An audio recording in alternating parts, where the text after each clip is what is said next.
Bien, pues buenas tardes. Por fin estamos en nuestro panel, aunque todavía no estamos todos, pero iremos estándolo, confío. Es el panel 2B, la vivienda colaborativa y los consumidores. Bueno, creo que hablo en nombre de todos y muy brevemente manifiesto mi agradecimiento a la organización, especialmente al profesor Nassarre y a toda la orgánica y la logística que arrastra el Congreso. Como sabéis, pues me ha correspondido coordinar el panel y bueno, y ahora me corresponde moderarlo. Creo que este es un panel especialmente transversal y por eso seguro y confío en que va a ser muy enriquecedor para todos y verdaderamente pues es un placer esta pequeña moderación que voy a realizar a lo largo de este ratito. Seguro que lo pasamos muy bien, así que y vamos a aprender mucho.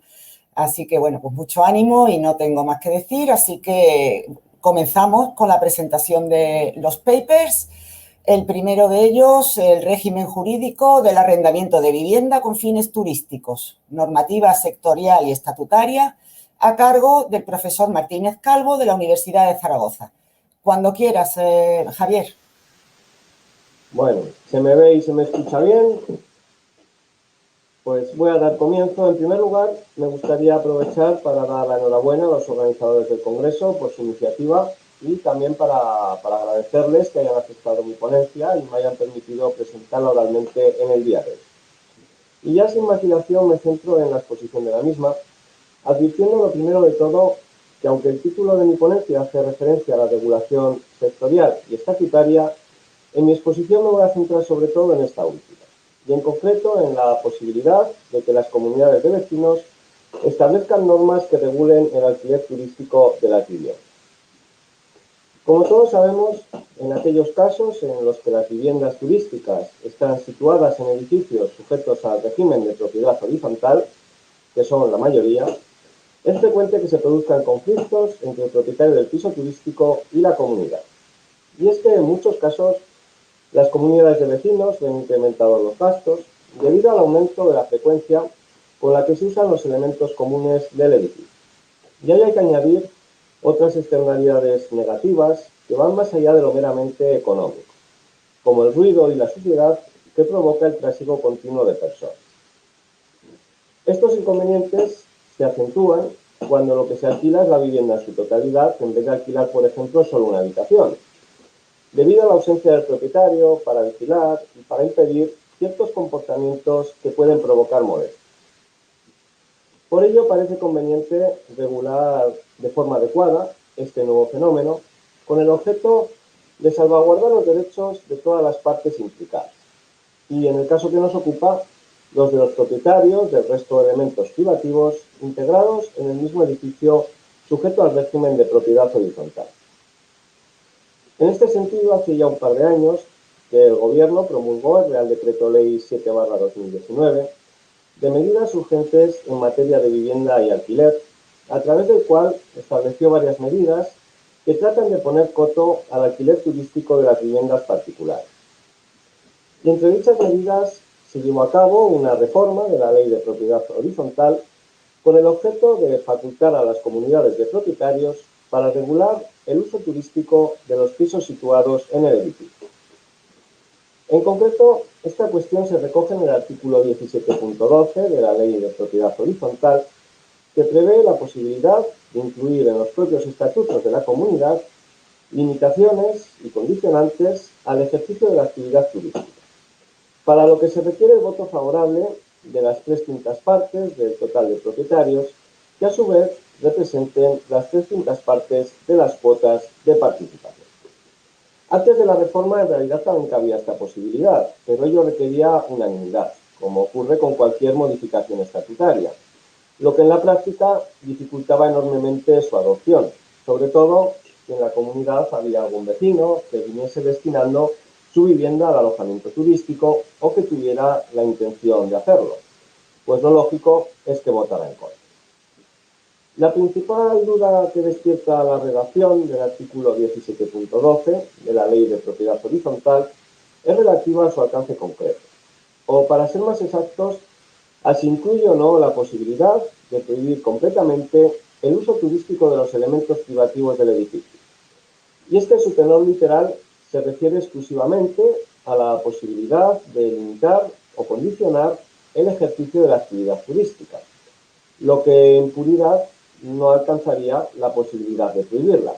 De tal modo que la prohibición solo podría adoptarse a través del procedimiento general para la modificación de los estatutos, que como sabemos requiere unanimidad. No obstante, creo que dicha interpretación se aleja del espíritu y finalidad de la propia norma. Y es que la ratio legis de la ley es incentivar el mercado de la vivienda y la propia norma considera que el alquiler turístico de las viviendas es precisamente uno de los principales obstáculos para la consecución de dicho fin, por lo que no habría razón para impedir la prohibición total de este fenómeno por parte de las comunidades de vecinos. Cabe señalar que para que los acuerdos gocen de validez no se requiere su inscripción en el registro de la propiedad, es decir, dicha inscripción no tiene carácter constitutivo. Ahora bien, la inscripción sí parece necesaria si se pretende dotarlos de eficacia frente a terceros que no fueran propietarios en el momento de adopción del acuerdo, tal y como se desprende del artículo 5 de la Ley de Propiedad Horizontal. A ello parece referirse también el artículo 17.12 de la citada norma, cuando señala que estos acuerdos no tendrán efectos retroactivos. Y lo cierto es que parece una regla razonable, puesto que muchos propietarios compran la vivienda con el único fin de destinarla al alojamiento turístico, de tal modo que no lo harían de conocer la existencia de una prohibición para el desarrollo de dicha actividad. Por otro lado, la reforma también introduce la posibilidad de establecer cuotas especiales de gasto o un incremento en la participación de los gastos comunes a cargo del propietario de la vivienda en la que se lleve a cabo la actividad turística. Ello con el objeto de compensar el mayor uso de los elementos comunes que conlleva dicha actividad. Para ello se exige nuevamente el voto favorable de las 3/5 partes del total de los propietarios que a su vez representen las 3/5 partes de las cuotas de participación. Ahora bien, a mi modo de ver, en este caso lo que ha hecho el legislador, con intención o sin intención, ha sido endurecer la mayoría exigida para la adopción de este tipo de acuerdos, pues antes la reforma entiendo que bastaba con mayoría simple, ya que se trata de un acuerdo que no tiene por qué hacerse constar en los estatutos, y sin embargo, como digo, tras la reforma se exige esta mayoría cualificada de 3/5 partes. Y es que pese a que cualquier modificación que afecte a la cuota de participación sí ha de constar en los estatutos, en el caso que nos ocupa, en puridad no tiene lugar un cambio en la cuota de participación sobre los elementos comunes, que seguiría siendo la misma, sino únicamente una modificación de la cuota de gasto. Por lo demás, un aspecto de la reforma que creo que merece un juicio favorable es el establecimiento de un límite de carácter objetivo a la facultad de la Junta de Propietarios de incrementar la contribución a los gastos comunes a cargo del propietario del piso turístico, que sitúa en un 20%. Pero ello no evita por completo que puedan darse situaciones injustas. No en vano puede ocurrir que, aun sin sobrepasar dicho porcentaje, el incremento de la cuota de gasto resulte desproporcionado. Por ejemplo, porque los usuarios de la vivienda turística apenas hagan uso de los elementos comunes. En ese caso, considero que incluso podríamos encontrarnos ante una situación de abuso de derechos, lo que facultaría al propietario afectado para impugnarlo ante los tribunales el acuerdo adoptado por la Junta de Propietarios. Respecto a los incumplimientos por parte del propietario de la vivienda turística, en aquellos casos en los que infrinja las prohibiciones, limitaciones o condicionantes que recojan los estatutos, la Junta de Propietarios entiendo que podrá interponer la acción de cesación prevista en el artículo 7.2 de la Ley de Propiedad Horizontal. Y en el supuesto de que se hubieran establecido cuotas especiales de gasto o un incremento en la participación de los gastos comunes a cargo del propietario de la vivienda y éste no cumpliera con los pagos, considero que la solución podría pasar por privarle temporalmente del uso de los elementos comunes del edificio. En cualquier caso, dicha privación debería tener carácter provisional, pudiendo mantenerse únicamente mientras persista la situación de morosidad. Y con esto concluyo dándoles muchas gracias por su atención. Enhorabuena, profesor Martínez, por su interesante paper, que la verdad nos ha ilustrado mucho sobre esta cuestión, ¿verdad?, de los arrendamientos de vivienda con fines turísticos. Y ahora, pues, discute su paper la profesora María Font, de la Universidad Rovira i Virgili. Buenas tardes, María, adelante. Buenas tardes. Pues bien, muchas gracias, profesor Javier Martínez, por la presentación. Es un tema recurrente, pero no por ello menos interesante, sino todo lo contrario, porque está en constante evolución y es un problema que usted evidentemente enfoca desde la perspectiva del derecho español, pero con mi vertiente de internacional privatista no puedo evitar pensar que es un problema que se ha sucedido en distintos países, ¿no? Por ejemplo, solo como anécdota, de una compañera que está estudiando el derecho de los Países Bajos, la ley de 7 de octubre de 2020 de los Países Bajos se titula La Ley de Alquiler Turístico de Vivienda, hasta aquí, bien, en relación a la lucha contra los efectos secundarios indeseables del alquiler turístico de vivienda y las molestias residenciales. Fíjese si es importante el tema que usted está estudiando también en los Países Bajos y en concreto en la ciudad de Ámsterdam. Bien, de todo lo que ha expuesto, un par de comentarios. Por un lado, nada, simplemente es un comentario. Usted estudia la legislación, pues, civil, y que está muy bien, y el derecho de la propiedad horizontal y cómo las asociaciones de vecinos pueden, pues, decidir una cosa o la otra, ¿no? Y luego, al final, pues, indica que el cumplimiento del pacto establecido por la asociación de vecinos, pues por parte de uno de los propietarios que pone a disposición la vivienda igualmente para uso turístico, sería una acción civil de cesación, que es lo lógico, y está muy bien. Pero aquí se mezcla que paralelamente, porque esto es un ilícito de este propietario que ha puesto en disposición y va en contra de los estatutos y de la decisión de los vecinos, pues también está paralelamente en contra, seguramente o no, de la legislación administrativa. Y como ha expuesto el ponente principal de esta tarde, el señor Pablo Amat, que se mezcla, pues, el derecho administrativo. Y aquí me preguntaba si cuando, por ejemplo, un propietario quiere poner a disposición de una vivienda de uso turístico, y lo que tiene que hacer en la mayoría de legislaciones autonómicas es requerir algún permiso, y en concreto, pues, sobre todo la inscripción, ¿de acuerdo? Sobre todo la inscripción en el registro de turismo, por ejemplo, en Cataluña. Cuando hace esta inscripción, tiene que aportar, pues, unos papeles, y me pregunto si se le cuestiona cuando ven que es un inmueble que pertenece a un bloque de pisos, a una propiedad horizontal, si le piden o no pues, la aprobación o qué dispone el estatuto de los propietarios. Si pone que sí, que está permitido o no está permitido. O sea, si esto, no sé si esto te abarca tu conocimiento, si esto está contemplado o no está contemplado en la legislación, y si realmente este municipio, pues, controla también, siendo una propiedad horizontal, si hay esto. Y por otro lado, una pequeña duda: yo jamás he vivido en una propiedad horizontal, soy de pueblo, con lo cual no lo sé. Pero ¿cómo, cuando indica que una de las medidas para cuando aquel que incumpla, cuando es una cuota y no la incumple, que luego como medida usted indicaba que podría, como lo ha dicho, podría privarle temporalmente del uso de los elementos comunes del edificio? ¿Y esto cómo se hace? Pero no lo sé, lo desconozco. No sé si seguramente debe estar más que regulado por los civilistas, ¿no? Pero no conozco el ámbito. Gracias. Nada.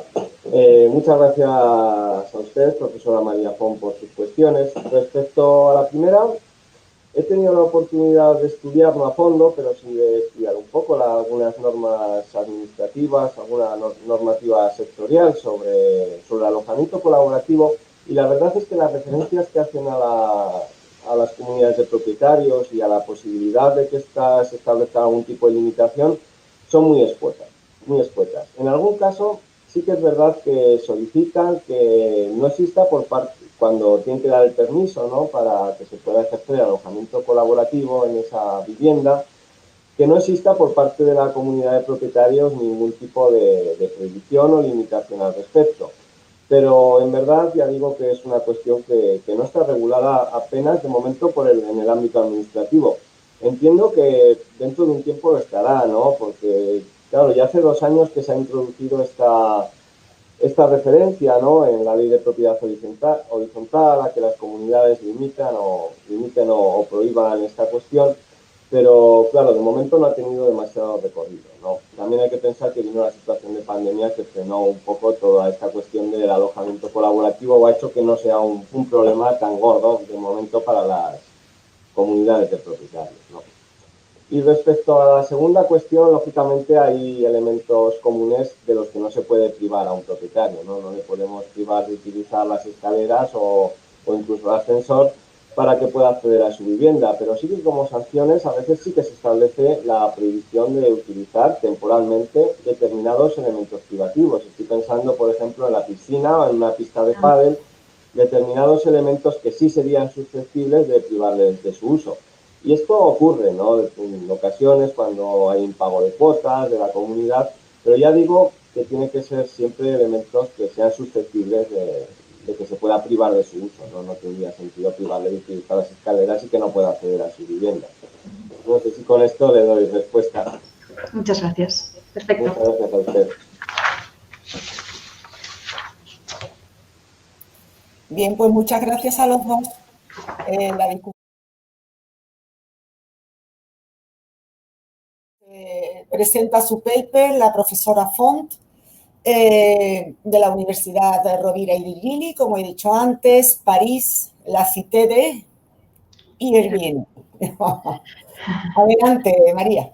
Muchas gracias. Bien, mi presentación lo que voy a hacer es analizar básicamente una sentencia, la sentencia del Tribunal de Justicia de la Unión Europea de 22 de septiembre de 2020. ¿De acuerdo? Esta sentencia, voy a analizar solo algunos de los aspectos que regula, porque es muy amplia, y también las consecuencias que puede haber. Por un lado, el supuesto, ¿no? ¿Qué sucede con esta sentencia? Que se conoce como Cali Apartments. El hecho es que en la ciudad de París, pues unos profesionales pusieron en disposición de alquiler unos apartamentos, unos pisos en la ciudad de París a través de Airbnb y pues desarrollaron esta actividad de forma continua durante un tiempo.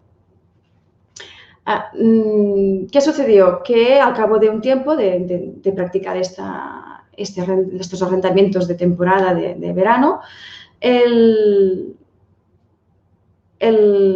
perdón, como tenía que haber un PowerPoint y no está, pero no pasa nada. Lo que sucedió es que cuando la Administración Pública de París pues, se dio cuenta de que estaban poniendo a disposición este servicio sin el requerido autorización previa, lo que hicieron fue multar a Cali Apartments, a este profesional, y también pues, se le requirió precisamente la reversión de ese inmueble para uso como vivienda. Todo ello alegando la legislación francesa nacional y también la legislación de la ciudad de París. Los propietarios lo que hicieron fue recurrir, primera instancia, segunda instancia, y cuando llegó a la Corte de Casación, lo que se hizo fue la cuestión prejudicial ante el Tribunal de Justicia. Los recurrentes lo que alegaban es que esta normativa francesa lo que hacía era vulnerar la libertad de prestación de servicios y en concreto la directiva que lo desarrolla, ¿no? Y luego el Tribunal de Justicia se tuvo que posicionar si realmente vulneraba o no la directiva de servicios y otras cuestiones. Empezó por indicar que el arrendamiento de inmuebles pues sí que entraba dentro de una prestación de servicios porque era una contraprestación económica, era un servicio económico, con lo cual se aplicaba la directiva de servicios. Además, lo que interesaba también era determinar si esta legislación francesa vulneraba a estos servicios. En concreto, la legislación francesa, que es el Código de Construcción y de Viviendas, lo que hace es requerir a unos determinados tipos de inmuebles, determinados inmuebles, pues que tengan una autorización previa. ¿Qué inmuebles son? Son autorización previa para el ejercicio de actividades de arrendamiento, hasta aquí, ¿bien?, a cambio de una remuneración, con lo cual prestación de servicios, de inmuebles amoblados, con lo cual los no amoblados no se le aplica esta normativa francesa, destinados a vivienda, a clientes de paso que no fijan en ellos su domicilio. Esta definición tan larga es importante porque aquí lo que está excluyendo es que los arrendamientos de larga duración no se le aplica esta normativa. Pero no termina aquí. Efectuados de forma reiterada y durante breves periodos de tiempo. En nuestras legislaciones, pues estamos más acostumbrados a todo esto, decirle que es vivienda de uso turístico, ¿de acuerdo? Pero aquí lo establecen de esta forma. En estas circunstancias se aplica esta normativa francesa nacional. Insisto que no se aplica, por ejemplo, tampoco a las habitaciones alquiladas, sino a este tipo de arrendamiento de inmueble amueblado para uso de personas que van de paso y de forma reiterada y para periodos breves de tiempo. Además, esta legislación la legislación francesa prevé que en determinados municipios de unas determinadas características de más de 200.000 habitantes y también con una presión inmobiliaria fuerte y otras características, pueden además añadir una condición para otorgar esta autorización previa. Esta posibilidad que ofrece la legislación francesa la acogió el municipio, la ciudad de París. Con lo cual, requiere para esta autorización previa una compensación. ¿Y en qué consiste esta compensación? Que no es para nada fácil, ¿eh? Consiste en que esa persona que quiere aportar o poner en el mercado una vivienda de uso turístico, para resumirlo, tiene que aportar también otro inmueble de las mismas características en el mismo distrito, y ello es importante, para arrendamiento de larga duración. ¿De acuerdo? Esta autorización previa, y en concreto esta autorización previa condicionada del municipio de París, de la legislación de París, es sin duda alguna una limitación a la libertad de prestación de servicios que en principio no tiene que ser por parte de la directiva, pero sí que es cierto que la directiva prevé que pueden haber excepciones. ¿Cuándo pueden haber estas excepciones? De manera que el Estado miembro pueda prever esta limitación a través del requerimiento de una autorización previa, cuando hay una razón imperiosa de interés general.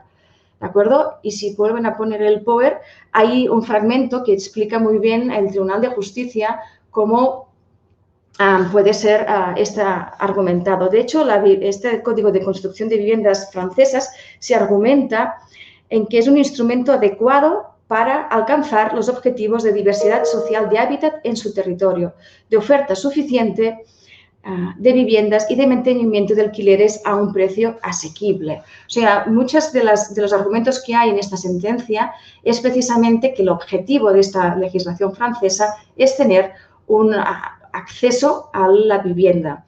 Y en concreto, en unos territorios como la ciudad de París y tantísimos otros, que hay esta tensión de mercados inmobiliarios, que puede haber un incremento de oferta. De aquí este condicionante de que tienes que aportar, cuando quieres poner un piso para oferta turística, pues también tienes que aportar uno para oferta permanente. Y bien, esta es la sentencia. La sentencia lo que indica es que efectivamente la legislación francesa se adecúa a la libertad de prestación de servicios y con lo cual esta limitación es correcta. ¿Por qué? Porque se fundamenta en esta razón imperiosa de interés general. Bien, y por último, en la última diapositiva, vemos las consecuencias que pueden haber ¿qué consecuencias ha traído esta sentencia del Tribunal de Justicia? Por un lado, ha aportado un margen de discrecionalidad enorme a las autoridades locales francesas, pero también por extensión a todos los Estados miembros. Y en concreto vemos que en la jurisprudencia española ya se está citando esta sentencia. Las últimas 3 sentencias del Tribunal de Justicia en este ámbito, pues así lo están haciendo. Y la última, que es de 11 de junio de 2021, esto es el viernes pasado, aún no está publicada, pero sí que tenemos el resumen, pues utiliza los argumentos y nos indica que un plan de urbanismo como el de los autos, que aquí hace referencia al PUAT, al Plan Urbanístico de Barcelona de 2016, es un instrumento legítimo para someter a la previa autorización administrativa del ejercicio de la actividad. Está suficientemente justificada para la salvaguarda de la razón imperiosa de interés general para facilitar el ¿qué? Pues viviendas susceptibles de arrendamiento para residencia de los ciudadanos. Aquí los argumentos son mucho más breves. Aún no hemos podido leer la sentencia, pero en los argumentos en la legislación francesa eran amplios realmente, ¿eh? Y otras consecuencias, aquí desde mi perspectiva internacional privatista nos planteamos que esta normativa puede ser internacionalmente aplicable desde un punto de vista de la imperatividad de las normas, pero esto no vamos a entrar. Y una cuestión solo que quiero apuntar es que estos anuncios en este caso, el caso de Cali Apartments, que se colgaron en Airbnb, eran ilícitos, porque no cumplía la normativa administrativa, eran ilícitos. Pero a pesar de ello estaban colgados y las plataformas no tienen ninguna responsabilidad para contener este anuncio ilícito. Ciertamente, quien tiene la obligación de cumplir con la normativa es el propietario, pero quien cuelga el anuncio, si bien es el propietario, no hay por qué tener ninguna supervisión por parte de la plataforma. Y ello hay sentencias tanto nacionales como del Tribunal de Justicia que ha ido pues indicando que las plataformas no tienen ninguna responsabilidad. ¿Cómo se protege? Pues a los destinatarios de los servicios del alojamiento, que también lo ha hecho referencia el ponente principal de esta tarde, ¿no? Esta absoluta inmunidad se debe ¿a qué? A la Directiva de Servicios de la Sociedad de la Información, pero se ve ya a la luz de que la propuesta de modificación de esta directiva, que va a terminar siendo un reglamento, prevé mecanismos y en sus fundamentos de esta regulación nueva prevé mecanismos para que la plataforma tenga alguna responsabilidad cuando tiene anuncios que sean ilícitos y con lo cual no quede exento de cualquier responsabilidad y que París no sea solo la ciudad de Airbnb. Muchas gracias.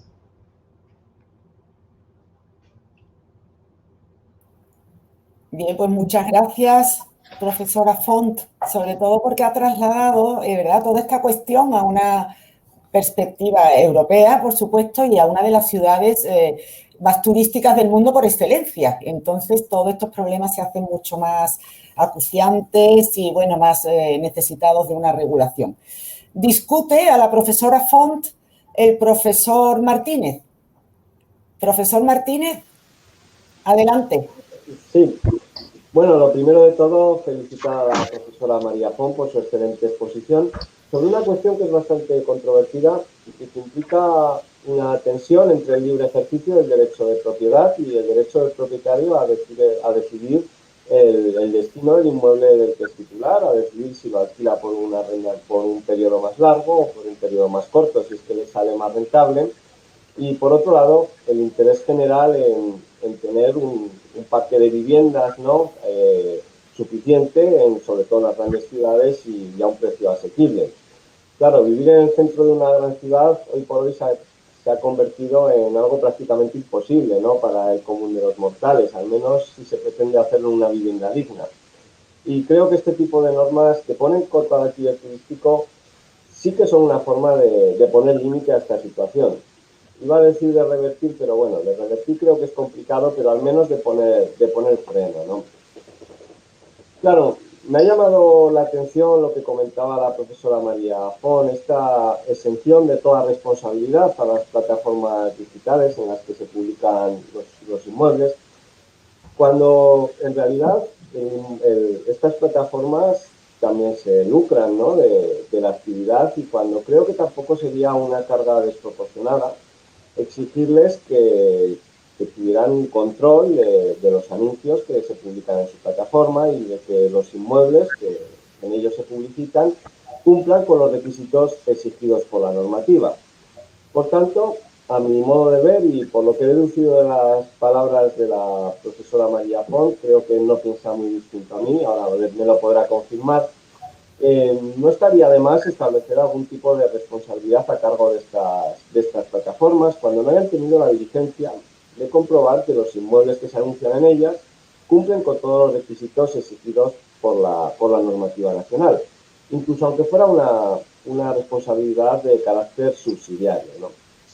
Bueno, y por último, le quería preguntar qué opina de este tipo de normativas, ¿no?, de autorización previa, si cree que son demasiado severas, que se podría solucionar el asunto quizá con una declaración responsable que no exigiera siempre la autorización previa para ejercer esta actividad, o que realmente es esta la única forma, ¿no?, de que con medidas menos restrictivas no se alcanzaría el resultado pretendido. Muchas gracias.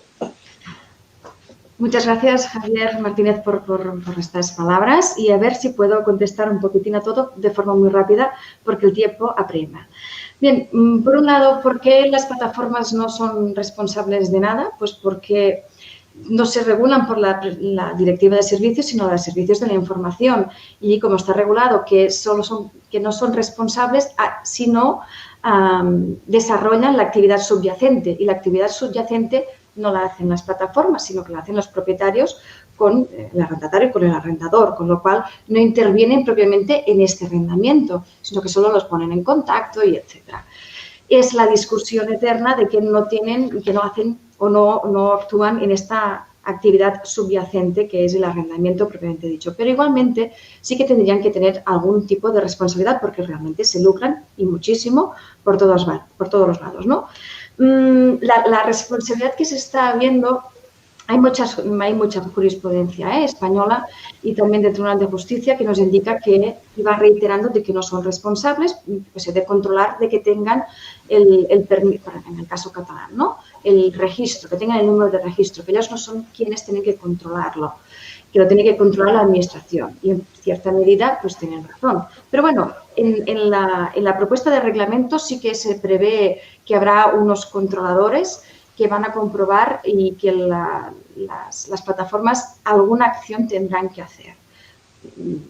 Se tiene que cambiar la normativa para poderlos responsabilizar, que sea solo un poco, del hecho de tener estos anuncios ilícitos colgados. De las medidas que se toman, pues si son severas o no, el hecho de una autorización previa, pues bueno, están muy argumentadas cuando es para un interés general. Y de hecho tampoco, y aquí voy a estar de acuerdo con la Cátedra de Vivienda y doctor Nassarri y todo el grupo cuando dice que bueno, que el problema del acceso a la vivienda no es por un solo motivo, ¿no? No tenemos arrendamiento de vivienda no solo por culpa de o como consecuencia de las plataformas virtuales y de que ahora todo es mejor o es más rentable tener la vivienda alquilada de un punto de vista turístico. Pero sí que es uno de los problemas que hay y con ello estas autorizaciones previas son duras y en concreto la de París, el hecho de que tengas que aportar otra vivienda, claro, sí que te está facilitando y el objetivo ese concreto, ¿no?, de aportar más un mercado más amplio de arrendamiento permanente, sí que lo consigue esta legislación francesa. Cierto es que en las conclusiones del abogado general se plantea la duda de que esto lo pueden hacer los grandes propietarios, aportar otro piso para alquilar de forma permanente, además es lucrativo, no hay ningún problema, pero que un particular que solo tiene otro piso, esto sí que es complicado y aquí hay un poco de discriminación. Pero bueno, son estas cuestiones que están ahí y que tenemos que fijarnos, pues qué hacemos entre las comunidades autónomas y también qué hace el resto de la Unión Europea para ver este marco legal, cómo lo regulamos. Muchas gracias. Muchas gracias a usted, profesora María Font, por la respuesta tan completa que ha dado a todo lo que le he preguntado. Gracias. Bien, pues muchas gracias a los dos. Y además que lo tengo hecho. Doctora Font, claro, sí. Estupendo. Muy rápido, porque no quedan 4 minutos. No es el Tribunal Constitucional, es el Tribunal de Justicia de la Unión Europea y por supuesto, el Tribunal de Justicia no tiene que hacer estos cálculos. Pero sí que es cierto que se le aportan documentación por parte del gobierno francés, donde se indica, pues entre otras cuestiones, pues que la vivienda turística ha producido un efecto inflacionista, también habla de los distritos donde la gente ha tenido que irse a vivir a otros lugares y el tipo de trabajo que tienen. O sea, hay una cierta información que que está a disposición del Tribunal de Justicia, que realmente es lo que le fundamenta el por qué tomar esta decisión. Uno de los objetivos básicos de esta legislación francesa es el mantenimiento, no aumento, mantenimiento de alquileres a precios asequibles. Si se ha conseguido o no con estas medidas, pues lo vamos a ver, supongo que en unos informes en breve tiempo. Y no voy a decir nada más porque es el tiempo que se tiene que hacer. Mi paper trata sobre el Plan Vive en Andalucía y cómo encajar en el mismo la vivienda colaborativa. Bien, pues yo creo que lo voy a centrar en tres grandes apartados, en aras a la brevedad, por supuesto, y pido, por favor, a la producción del panel que sin piedad, si ve que me estoy acercando al límite de los minutos, me corte, me avise, de manera que yo sea capaz de verlo, porque no quisiera ser yo la que me pasara, sino todo lo contrario. Me gustaría cederos minutos a todos los demás. Gracias, César, y quedan a disposición de esos minutos a disposición de los demás ponentes. Bueno, pues el Plan Vive en Andalucía, que verdaderamente, creo que tiene un nombre muy sugerente, o al menos a mí me lo pareció, ¿no? Desde que se publicó. Es el plan que tenemos ahora de vivienda, rehabilitación. No, perdón, no presento pantalla, César. Es el plan que tenemos de rehabilitación y regeneración urbana de Andalucía, precisamente de los años 2020 a 2030, y en el mismo se concretan pues, políticas de vivienda, rehabilitación en nuestra comunidad autónoma. Bueno, llamo ya la atención sobre que el plan lo estamos estrenando ahora mismo. Y fíjense en la proyección del mismo, son 10 años. Y claro, cualquier carencia que ahora mismo pudiéramos encontrar en el mismo, pues nos gustaría, ¿verdad?, que no se proyectara más allá en el tiempo.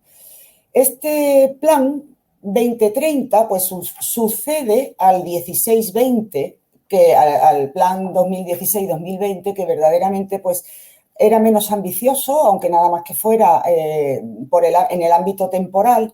Pero, por otro lado, efectivamente, en esos 4 años se revelaron que sus medidas eran insuficientes para alcanzar los objetivos que se había marcado, e incluso había algunos programas que su existencia sigue siendo necesario y están recogidos en nuestro plan actual, pero ni siquiera habían funcionado correctamente e incluso algunos ni siquiera se habían empezado a llevar a cabo, ¿vale? Entonces, puede que el tiempo, ¿verdad?, en su momento, pues haya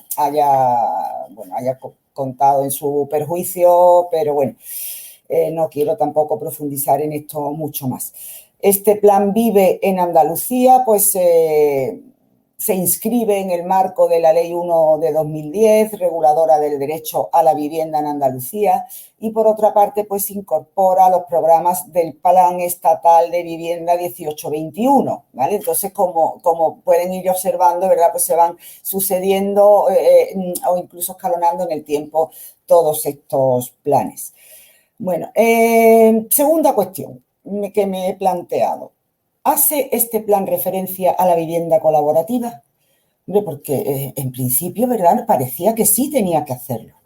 Les digo, de 2020 a 2030. Bien, bueno, pues como tal, con este nombre no aparece a lo largo del plan. Ni siquiera aparece en el anexo 1, que es un glosario de conceptos que utiliza este decreto.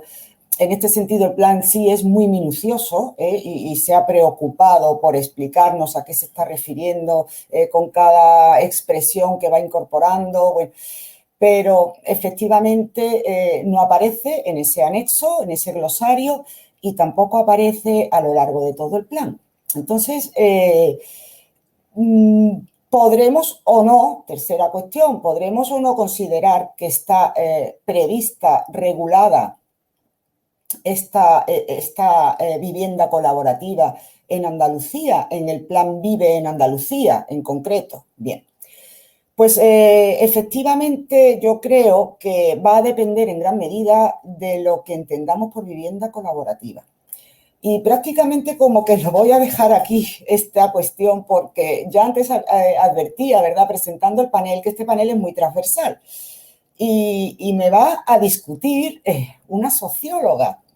Y claro, estoy segura que ella va a precisar este concepto de vivienda colaborativa y entonces, pues, bueno, esperando estoy escucharla y también su discusión.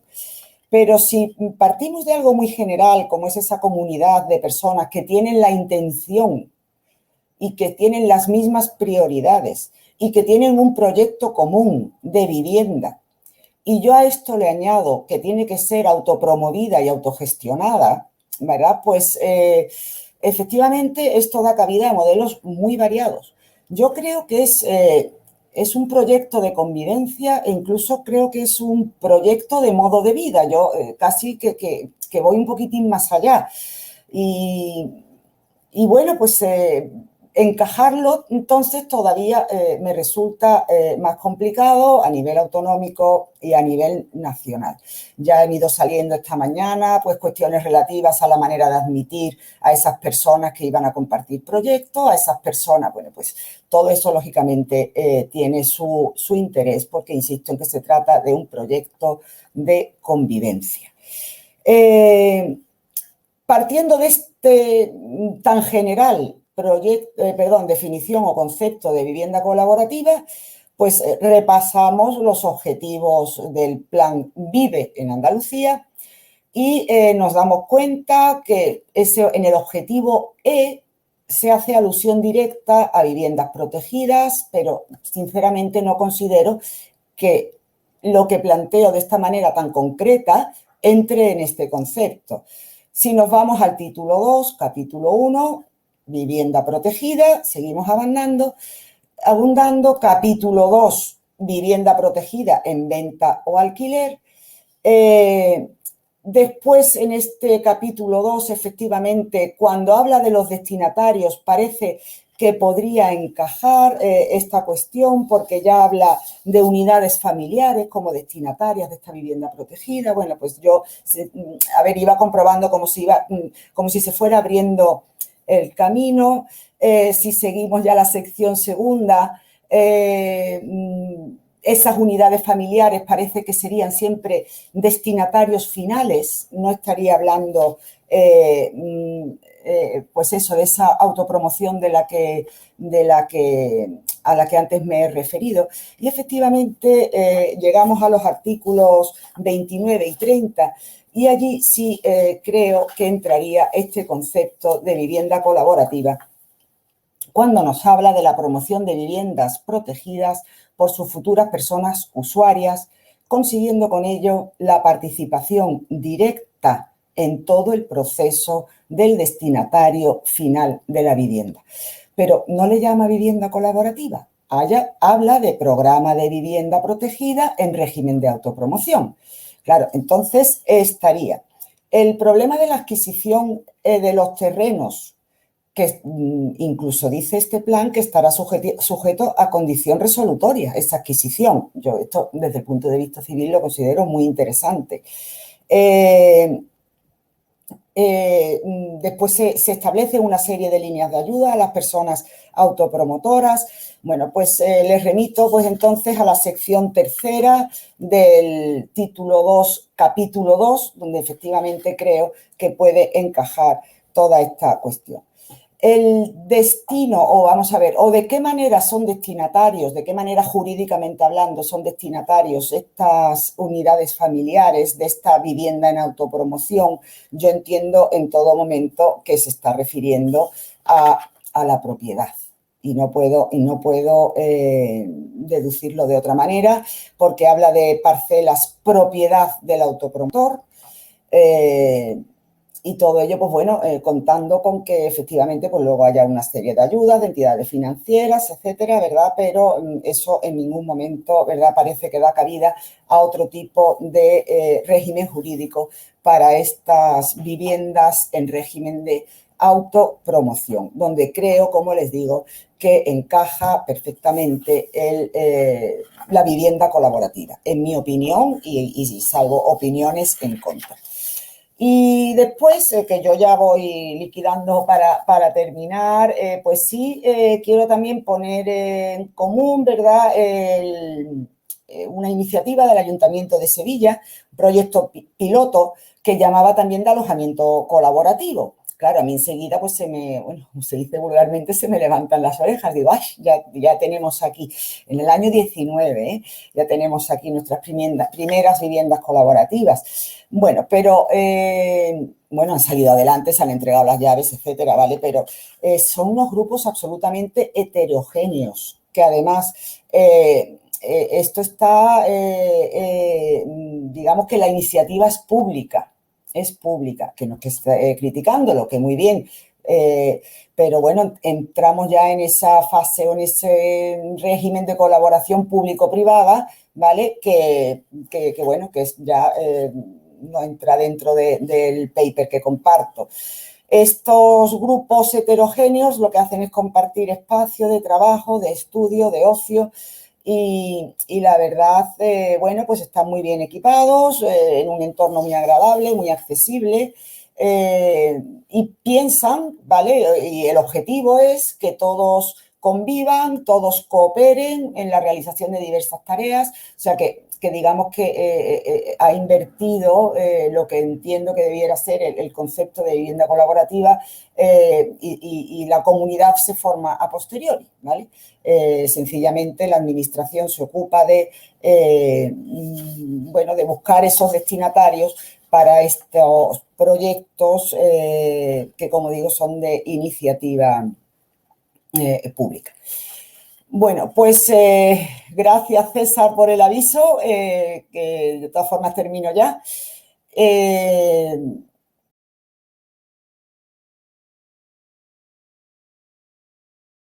Vamos a darle ya la palabra de la Universidad de Roma. Giuseppe, adelante. Muchas gracias por la invitación.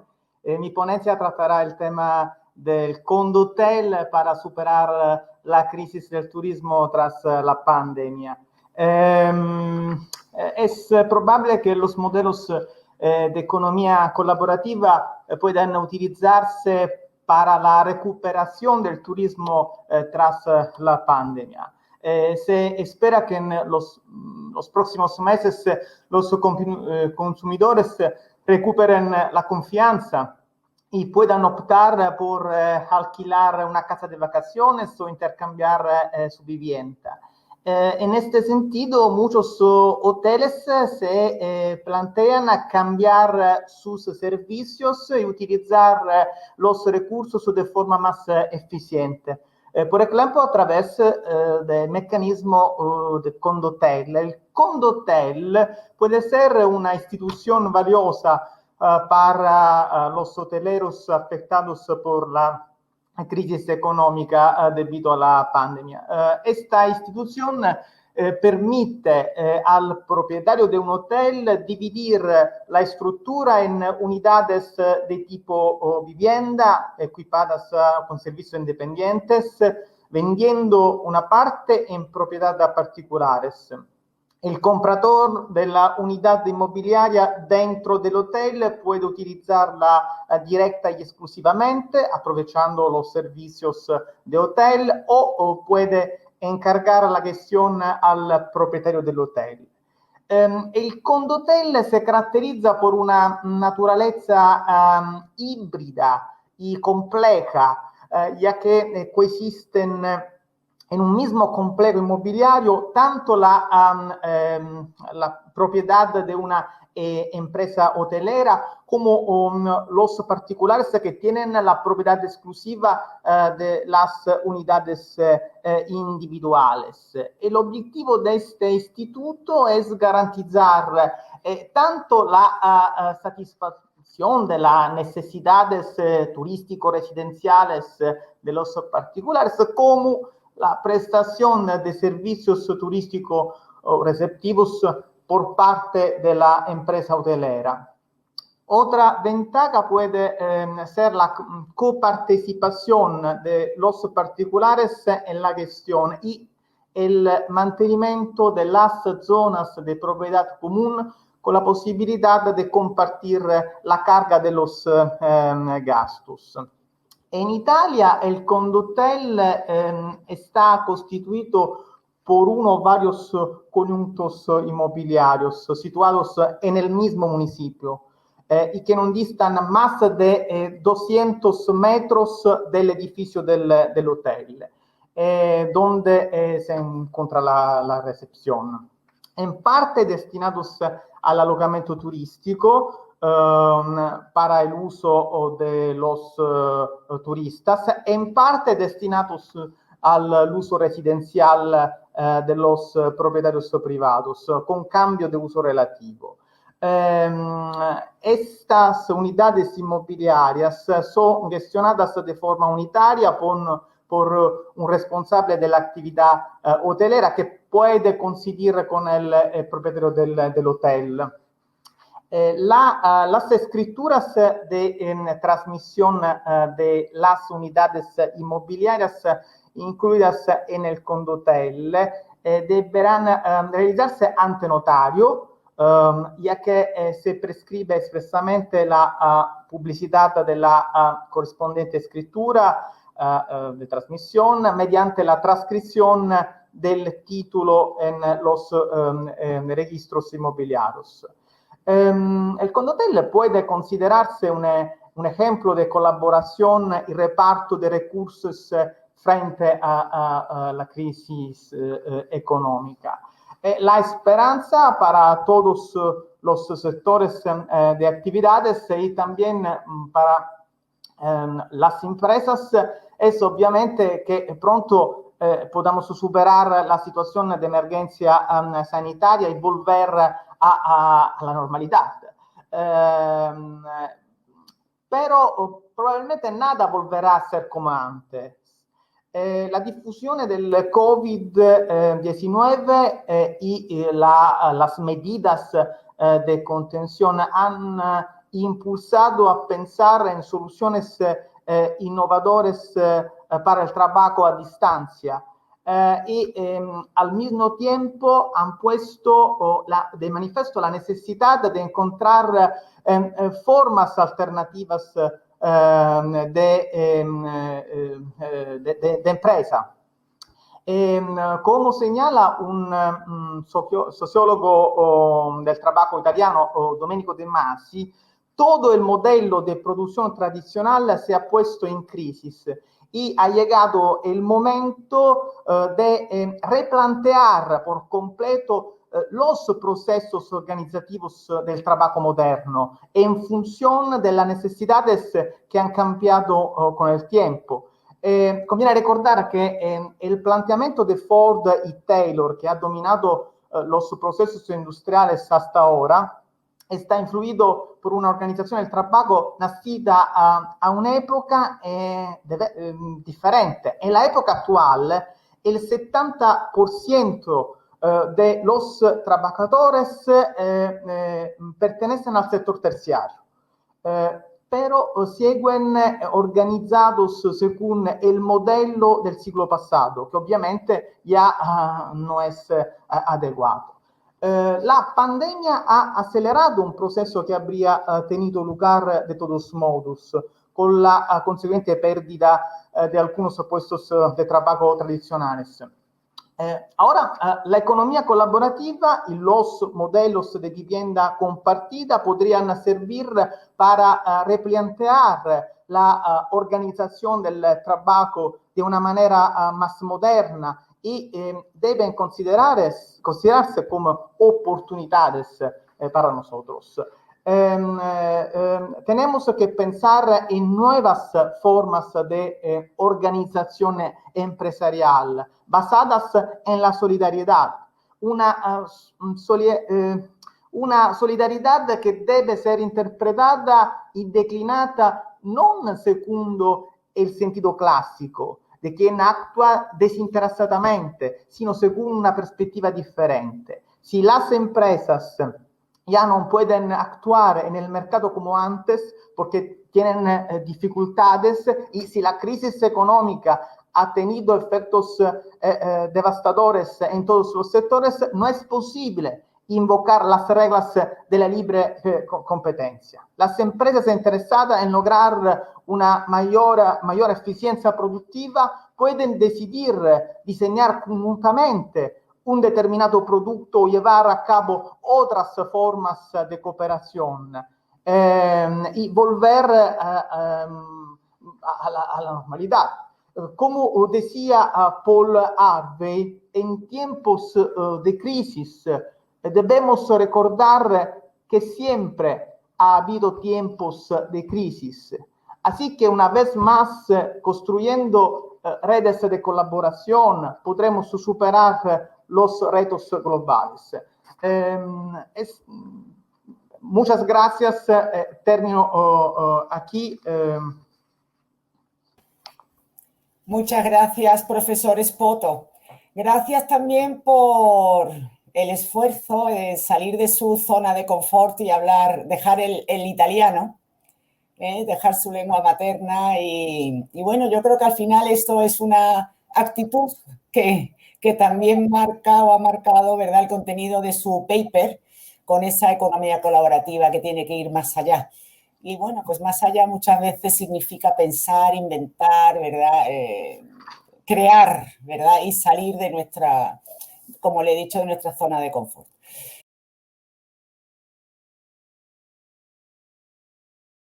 Bueno, pues ahora, innovando, que estamos llamados a innovar en esta época también, pues el profesor Vigil de Quiñones y el profesor Spoto no van a discutir, porque de algún modo lo que el profesor Vigil de Quiñones nos va a exponer,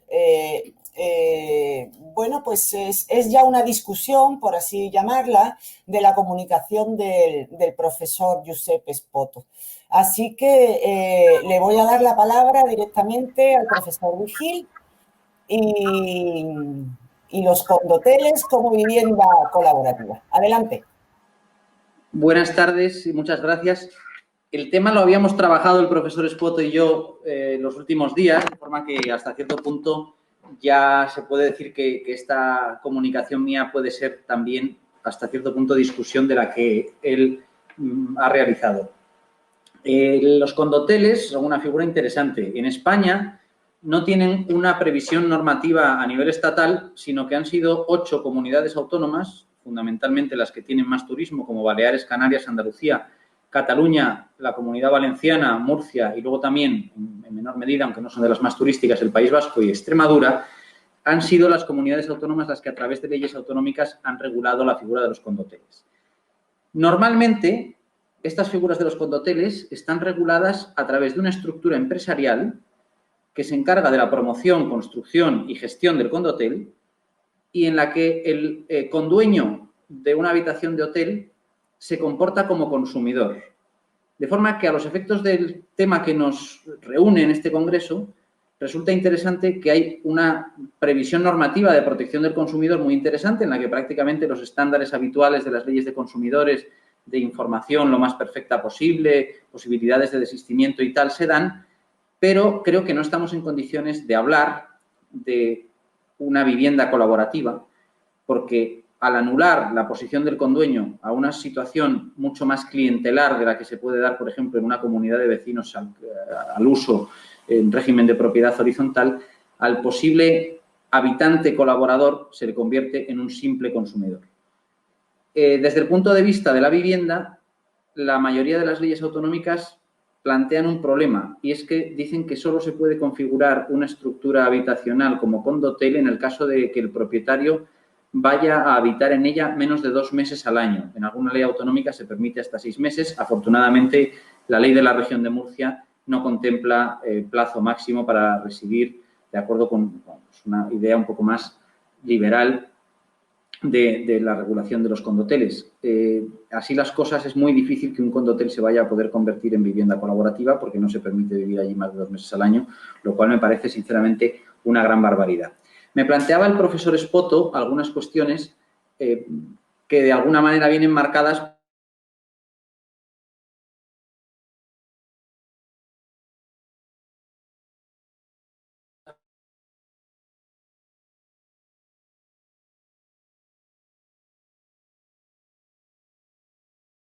por cómo...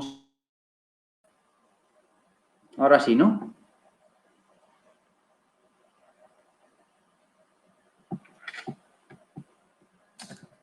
Parece que se ha ido un poco la conexión, pero yo creo que ahora sí que se me escucha y se me ve, ¿verdad?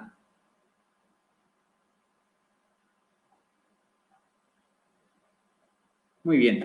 Pues planteaba el problema desde el principio de tipicidad. Bien, hay que tener en cuenta que, claro, en Italia había una crisis del principio de tipicidad y el numerus clausus de los derechos reales. En Italia solo pueden existir los derechos reales que están previstos por una ley, solo puede existir aquella modalidad de derechos reales que está prevista en una ley. En España, el modelo de derechos reales es más abierto y cabría la posibilidad de crear nuevas figuras de derechos reales, como puede ser la estructura del Condotel. Efectivamente, sugiere el profesor Espoto que no hay incompatibilidad entre el principio de tipicidad y la configuración como nuevo tipo de derecho real del Condotel.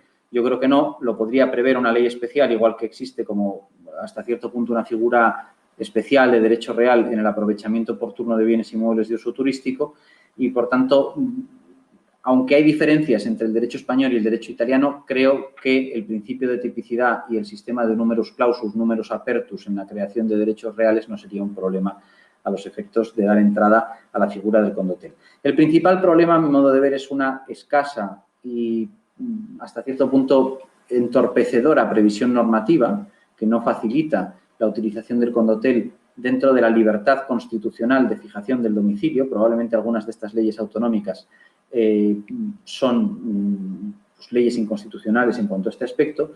Y luego, seguramente, no hay, aparte de una claridad normativa, un suficiente fomento. Fomento en el sentido de facilitar suelo en condiciones equiparables a cómo se dispone de suelos dotacionales por parte de otras fórmulas habitacionales como la vivienda colaborativa y seguramente faltaría a lo mejor algún tipo de beneficio fiscal.